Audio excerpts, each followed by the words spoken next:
Доверие, уважение друг к другу. Сейчас большинство, наверное, не уважают друг друга в том плане, то, что они думают, то, что вот он мне должен, и точно так же мужчина думает, то, что она мне должна.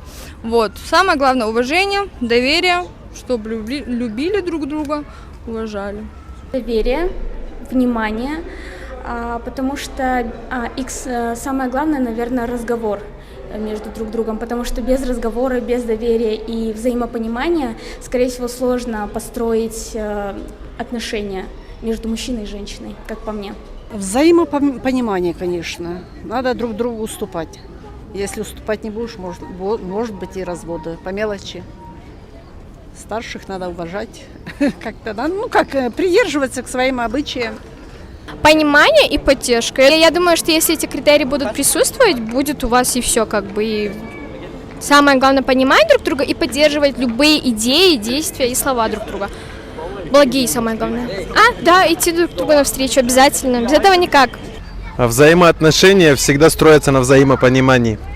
Никто никогда не может прийти к правильным и хорошим отношениям без взаимопонимания, и если вы не будете идти навстречу друг другу.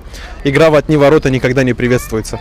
Всегда слышать другую сторону, потому что коммуникация, она строится, условно говоря, 50 на 50, когда вы поровну делите ответственность, вовлеченность, мотивированность общаться, взаимодействовать, и когда вы понимаете, что результат зависит от двоих, коммуникация как раз-таки и взаимоотношения строятся на позитивной ноте, и они приносят нужный результат. Главное — уважение друг к другу, конечно же, взаимопонимание, умение идти на уступки и иногда отодвинуть свою гордость в сторону. Взаимопонимание, в первую очередь. Во вторую очередь, наверное, взаимная поддержка. Все, наверное, этого вполне достаточно. Во взаимоотношениях понимание, уважение.